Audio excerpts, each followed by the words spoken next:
Hello and welcome to the latest episode of our Let's Keep the Conversation Going series. Today I'm joined by James Prosser, who is the Global Sports Director of SmartFrame Technologies, but who many of you will recognise and know from his time leading various expo events, including the Financial Services Expo and also Mortgage Business Expo. And going back to the early 90s, I think you were James was also involved in mortgage solutions, moving from monthly to weekly. So lots of experience, and I'm sure a familiar face to many of you.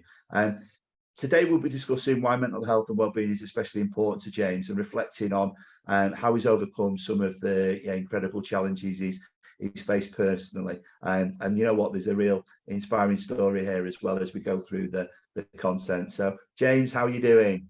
I'm well, Jason. I'm good. How are you? Yeah, good. Thanks. Good, man.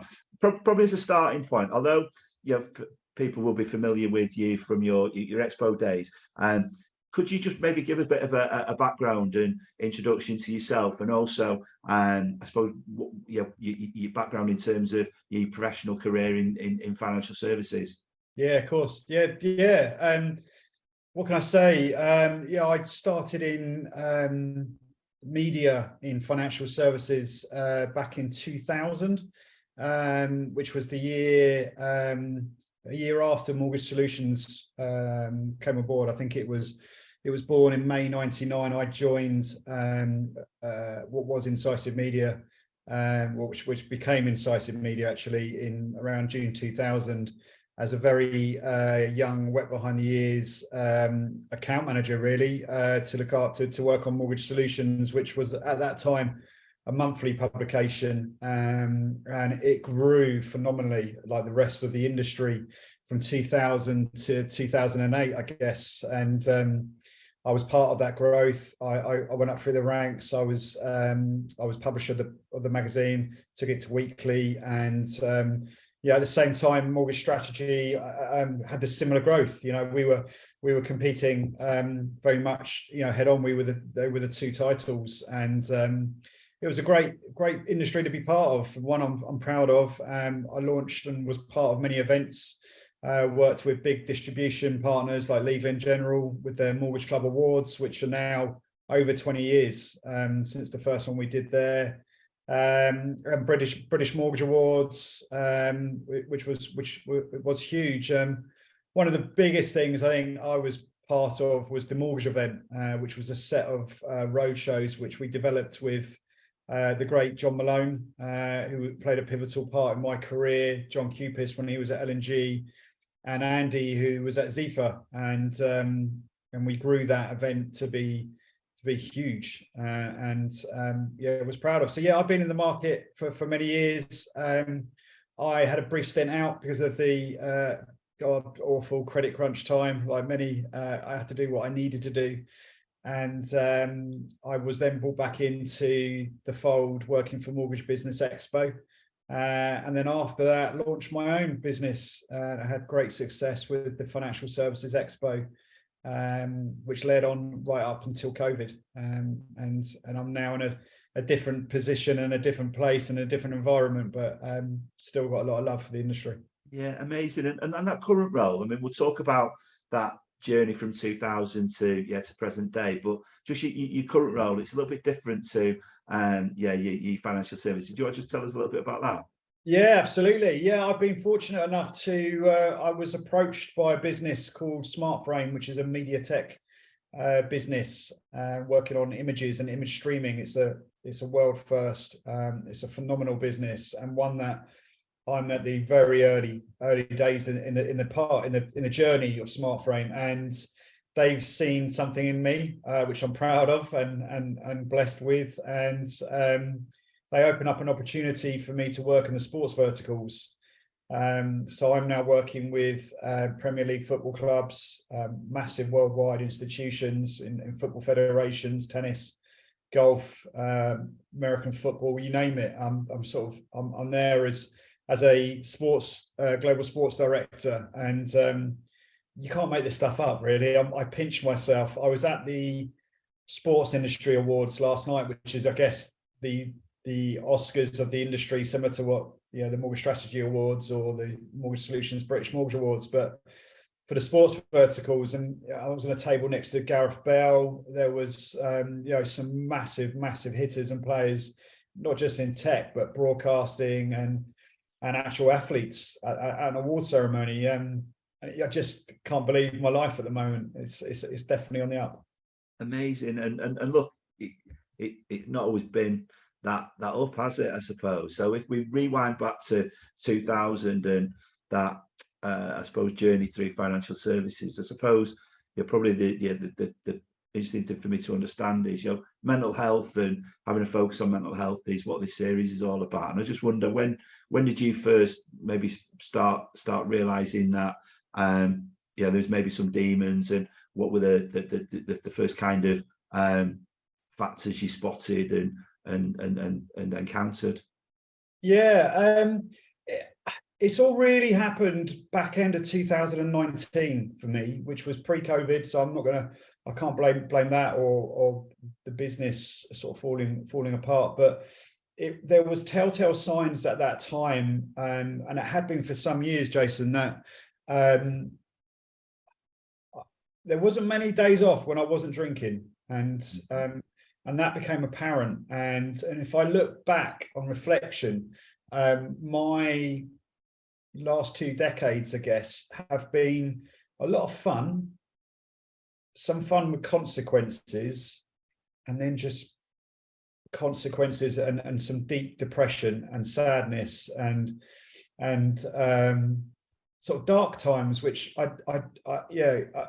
didn't put down to alcohol being part of it or drugs or anything. I just thought this was my life. And I guess sort of looking back on it in my 20s, crikey, black tie events, we were known in the industry to wine and dine clients. It was a part of my job, and which was fantastic. I loved it. I dined out at some of the greatest restaurants in London and across the UK. And Jason, you and I had many great lunches and evenings out, and that was fantastic and part of my past, which I really enjoyed. But if you look back at that, I was probably leaving guests like you at 3-4 o'clock. You were maybe going off to another meeting, or you're back to the hotel room for emails, etc.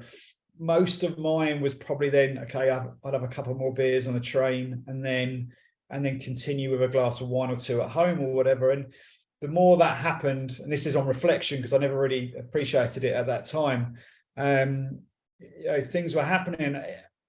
When the credit crunch hit, that was a big part of my life, I guess. I was made redundant, like many people, and I'm not going to say I was a victim of anything. Everyone suffered one way or another.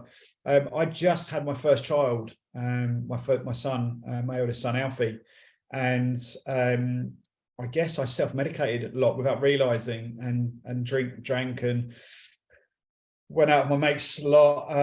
And I guess one pivotal thing happened. I woke up in a police station on a Saturday morning, and I had no recollection of why I was there, what had happened the night before.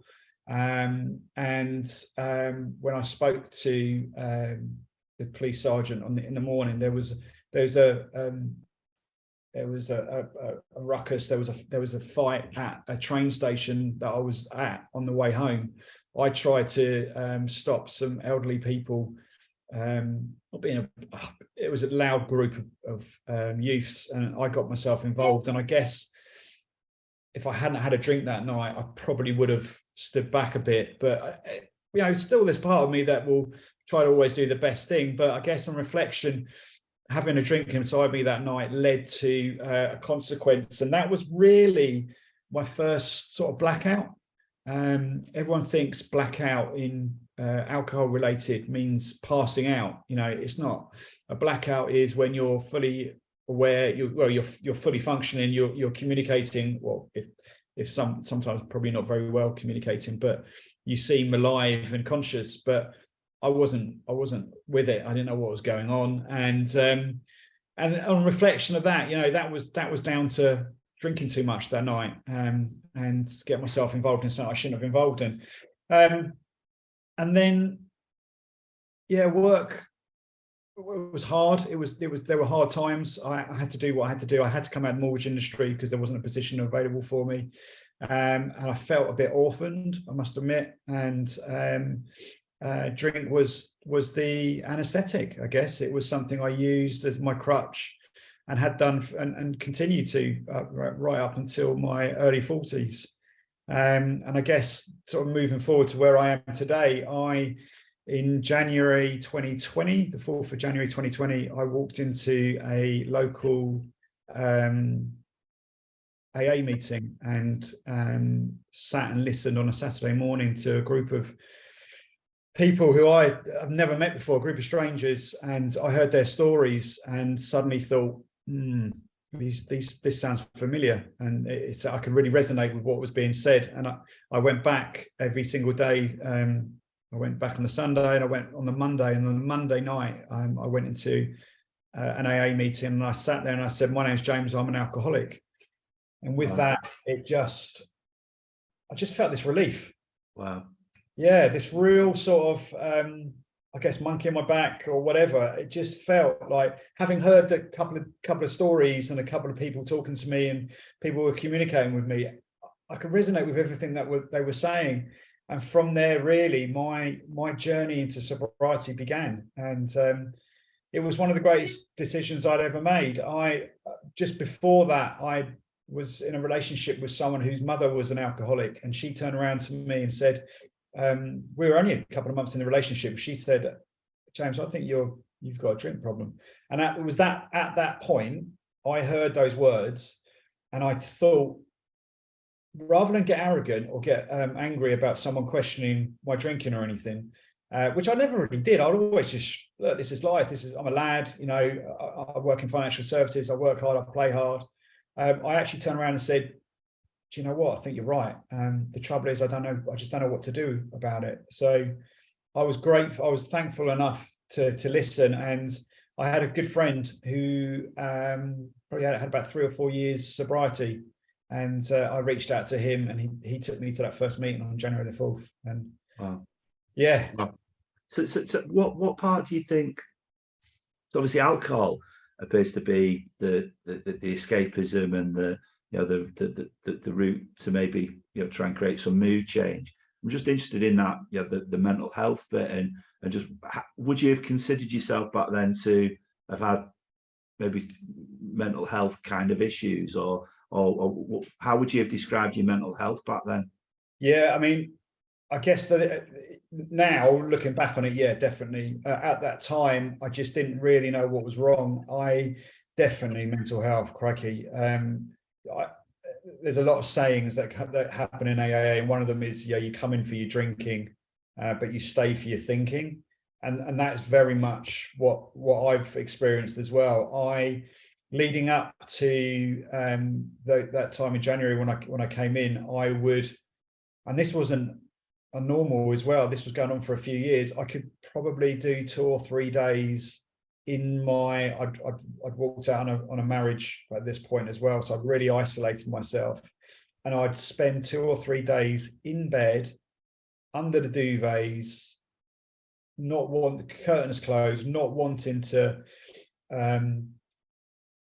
sort of get involved in life and just switch off. And I was hiding from everything. I couldn't take the phone calls, and my mental health was so bad, Jason, that I wanted to end life, I guess. And it was a point where I would spend, if I wasn't asleep, which was the holy grail, I wanted to be asleep. That's all. When I was asleep, everything switched off, and I was in a better place. But when I was awake, everything was going around in my mind, and it was the only time that would stop, I guess, would be when I'd had a drink, or I'd be out with friends, and I'd get away from that. But what I'd do is I'd lay in bed and I'd count.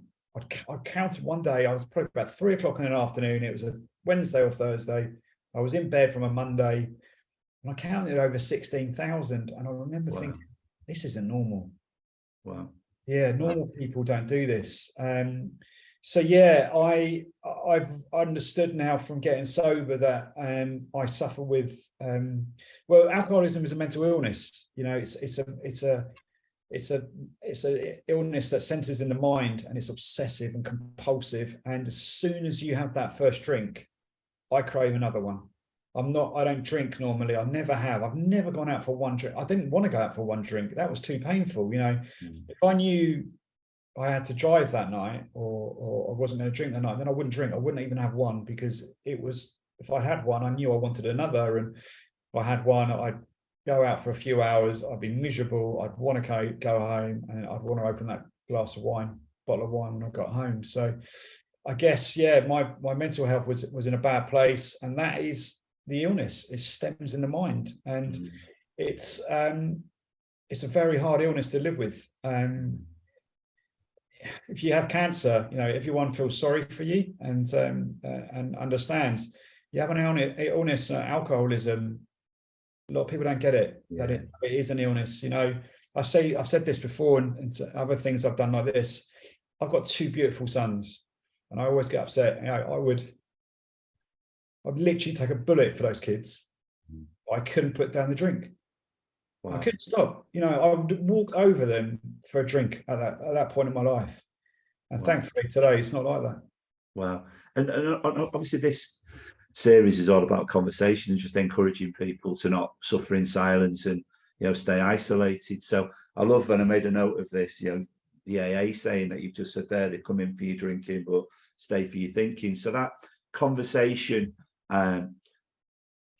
that takes place during those meetings. I suppose I'm just interested in just digging to just your own thoughts around the importance of just discussion, really.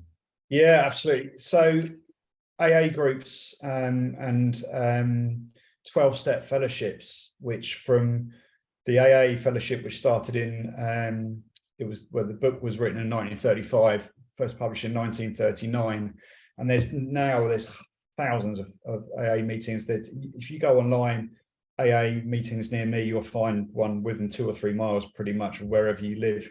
They're happening across the world, and it's free. You know, you go in, and it's run by alcoholics for alcoholics, and that is a key part to my life now. I did 90 meetings in 90 days, which was what I was told to. They're all suggestions. You don't get given advice. You get shown the way, and to commit to 90 meetings in 90 days, if I could at that time, and I had the availability to do it. I did that. I got a sponsor very early on and started working the 12 steps, which is a long discussion piece rather than a conversation. But I threw myself into that. I went through the 12 steps. But I still use AA meetings every single week. You know, I limit myself to 2 minimum meetings a week. It's group therapy, and there's a fellowship around you.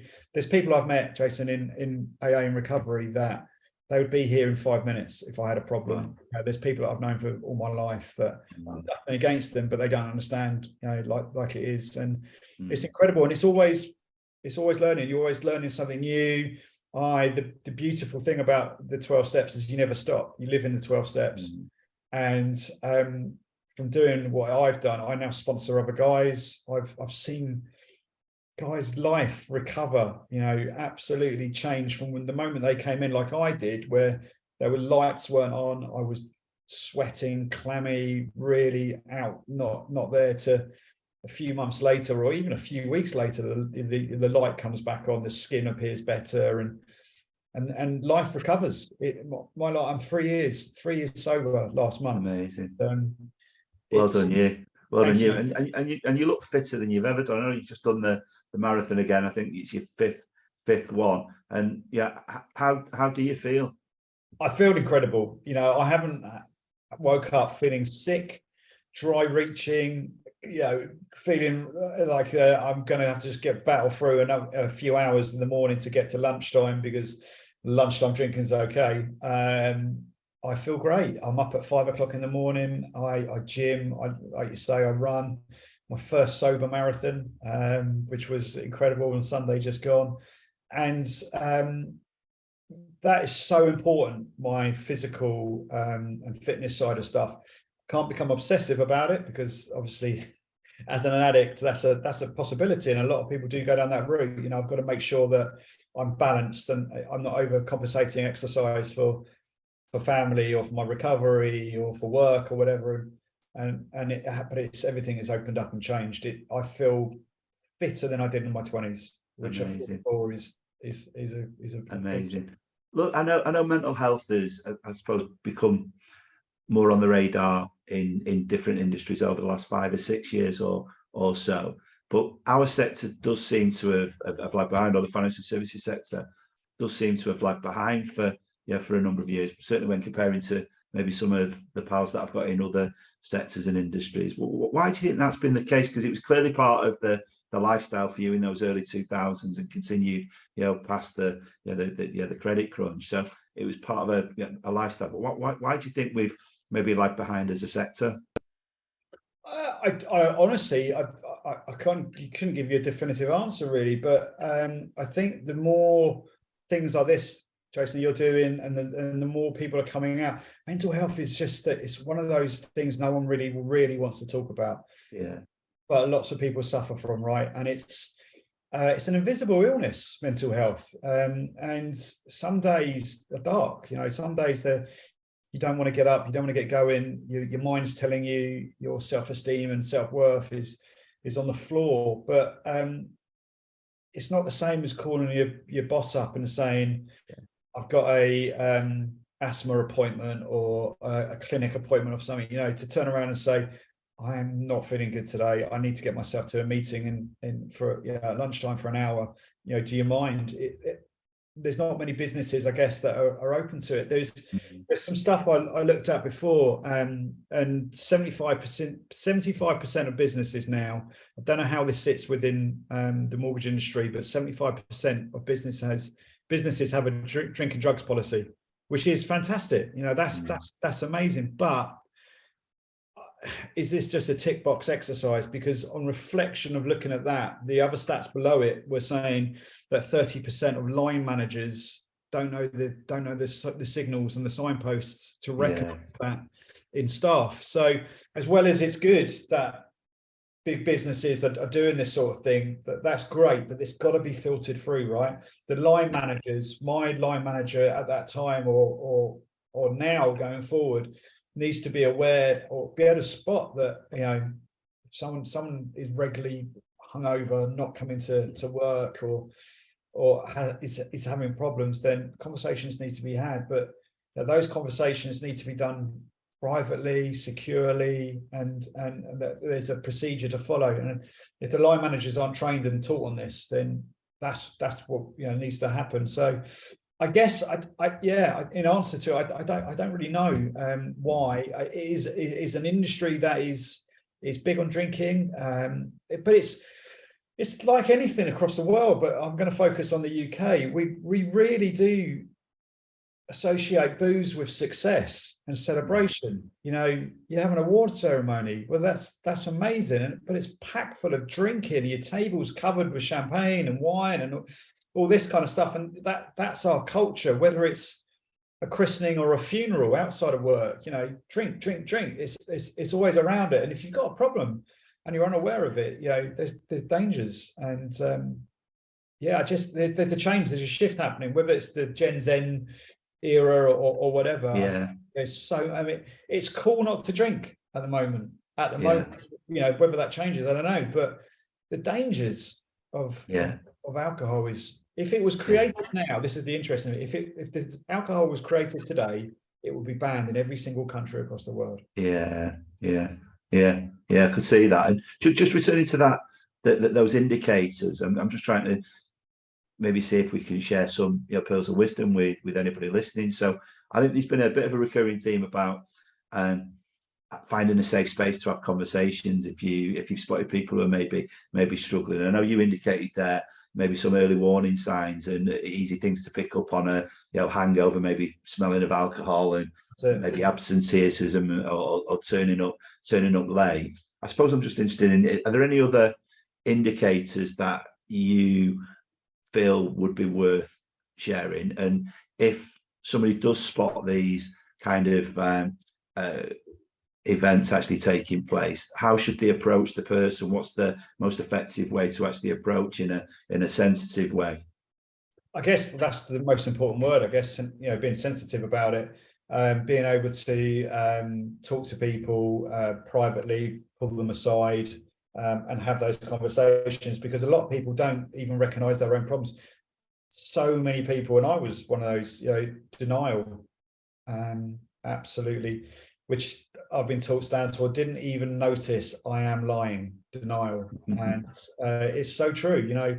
I never saw myself having a problem. And if you're in that madness and you're caught up in it, the last thing you want to do is admit to it, and admitting to something which has you hooked is not an easy thing to do. Getting sober is one thing, stopping drinking is one thing, staying sober is a completely different journey. So yeah, recognizing, looking at the signposts. I'm a big believer now, if it walks like a duck and it talks like a duck, it probably is a duck, Jason. And your gut tells you if someone's drinking too much or is known for it, then those conversations need to be had for their own safety. But we're in this culture where, going back to the early days, waking up under your desk at work in London and continuing the next day at work, it was celebrated. What a legend! Those are days of the glory days, but that's not cool, necessarily. And people have problems with it. It needs to be.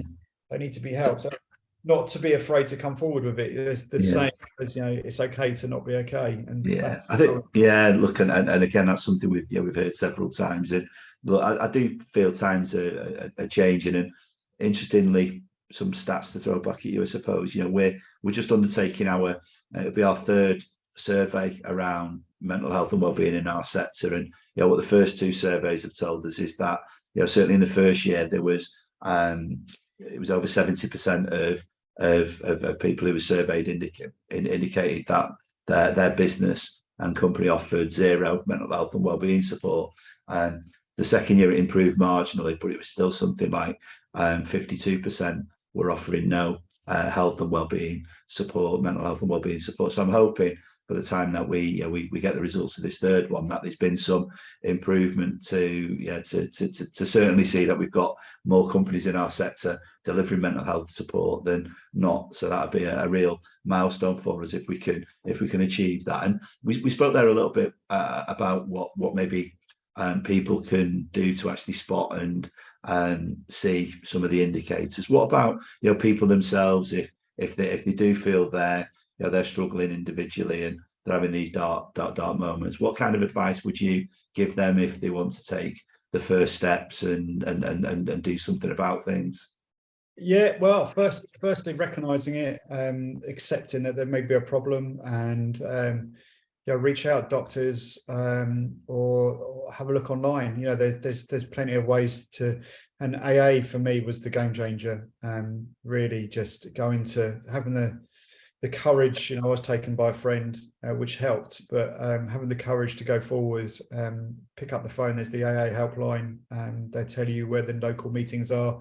They get someone to call you, even sometimes collect you or meet you outside. And the meetings are set up really for the most important people is the newcomer. They're the most welcome people there, because I'm still a youngster. I'm only 3 years in, but there's people with 10, 15, 20 years sobriety in these meetings, and they need to be reminded what it is like. And the newcomer is made to feel super important. And I guess for businesses, it's super important the biggest commodity of any business is your people, right? Looking after them. You get a good employee, you want to keep hold of them, and that's so important. It's a very incestuous industry, the mortgage industry, and there's some excellent, amazing people. I've managed, I've worked with them, and worked with yourself, and I classify yourself in that. And we need to look after each other. And AA, you don't shoot your wounded. I relapsed in the first 3 months a couple of times, and was always welcome back.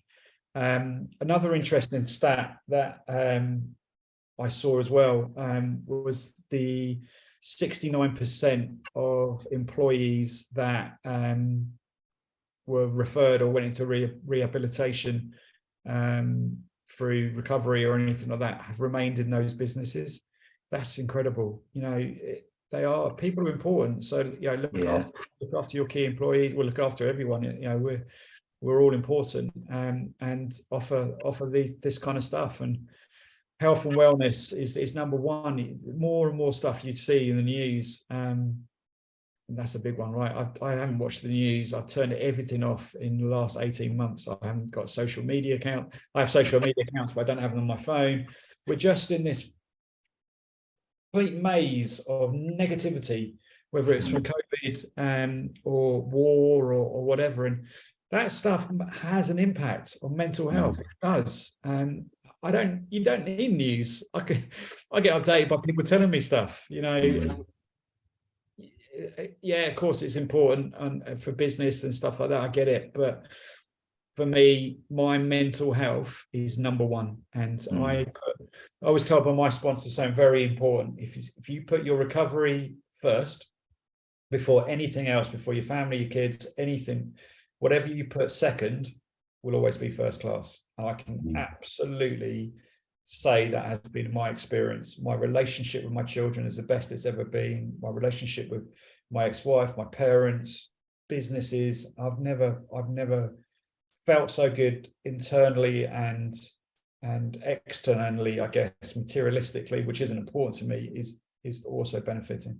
Amazing. Look, and what about the future then? So you've always been you're an optimistic bloke, and how do you see things panning out both professionally and on the personal side? For myself, I guess just it's one day at a time. It's so important.